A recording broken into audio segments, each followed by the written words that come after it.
1st is an odd day for us here in Newfoundland because July 1st is Canada Day. So for all of Canada, it's this big party, this huge celebration, celebrating the fact that you're Canadian.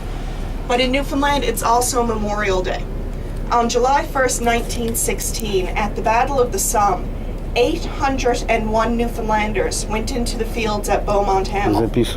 69 of them answered roll call the next day.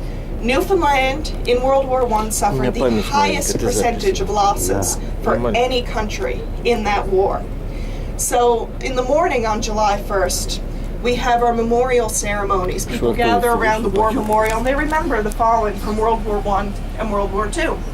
But then later on in the day, we celebrate being Canadian. So it's an odd day for us here in Newfoundland. If you look on the other side, we have Harborside Park. This is the only part of the waterfront that's open to the public. And this is the location where Sir Humphrey Gilbert showed up in 1583. Now before this, no one had really claimed St. John's. A lot of people were using it as a fishing station. So you had Portuguese ships in the harbor, you had some French, some English. But Sir Humphrey Gilbert, he came over and he was a representative of Queen Elizabeth I, the English Queen. And he landed here. At the time it was called Queen's Wharf. He landed here and he even brought a band with him over from England. So he came over specifically for this purpose. Came over with his band, landed here, planked down his flag, and claimed St. John's for the Queen. Now most of the ships that were in the harbor, they couldn't have cared less. Bunch of Portuguese ships, they're thinking, what's this guy doing? Yeah, he's got a band, great.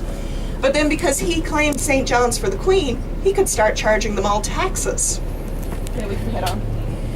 You can also see statues down there of a Newfoundland dog and a Labrador dog. Both of those types of dogs are native to Newfoundland, even though one is named for Labrador, the other part of our province. They are both native to the island here, and they're dogs that developed with the native people that were here in Newfoundland, so they weren't brought over by Europeans. When Europeans came here, they found both Newfoundland dogs and Labrador dogs already here.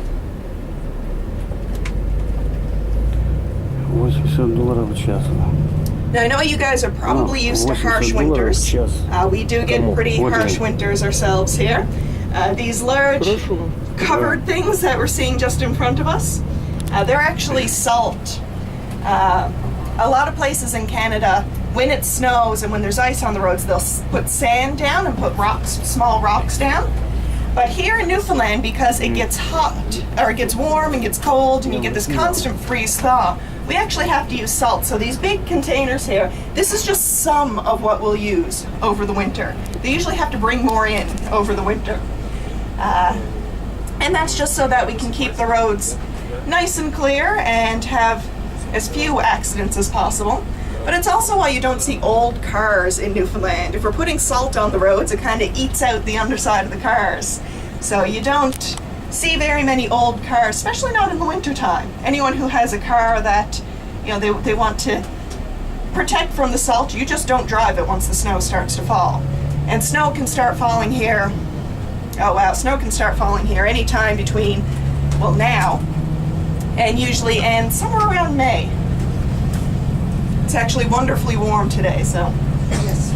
These buildings here, these are called the Four Sisters, these houses. They were built for Four Sisters.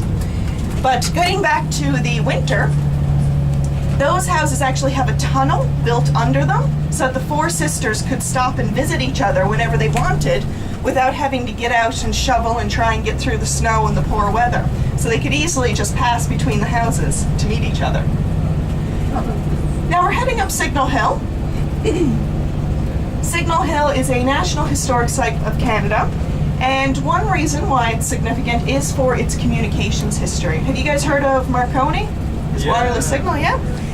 Marconi received his signal on Signal Hill. He received the first wireless transatlantic signal. It was the letter S, sent from Poldhu, just outside of Cornwall. Why letter S? Pardon? Why letter S?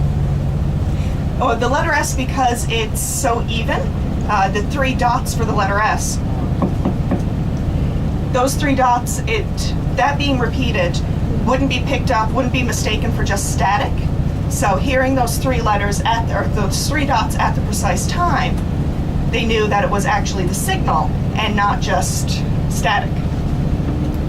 Now Marconi received his signal from a building up at the top of the hill. It's not there anymore, it burned down, but it started as a barracks for British soldiers. Now, like I was saying, it's a little bit chilly in Newfoundland during the winter. The top of Signal Hill, very cold.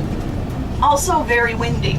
So in the wintertime, when they would try to light the fires in these barracks, they had a problem with the smoke because the wind would actually take the smoke and push it back down the chimney, so your rooms would fill up with smoke.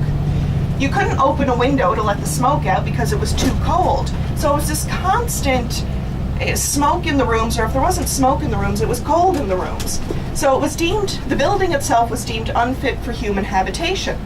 So what they did was they took the building and turned it into a hospital for tuberculosis patients. Doesn't really make sense. Soldiers aren't allowed to live there. Let's put the people with tuberculosis in there. Well, that's what they did. And it was in an unused room of that hospital where Marconi received his signal.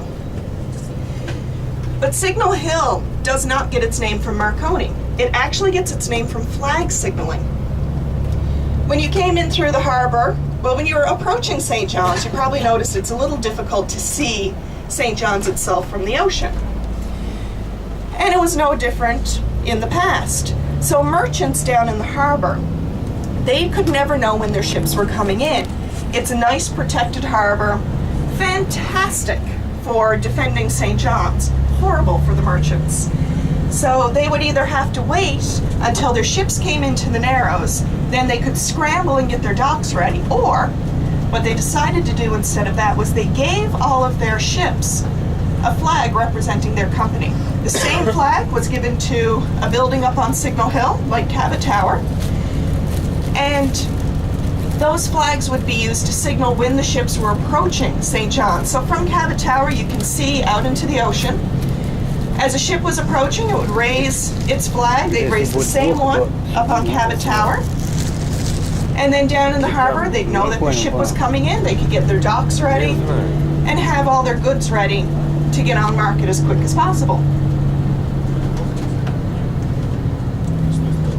Now, let's see.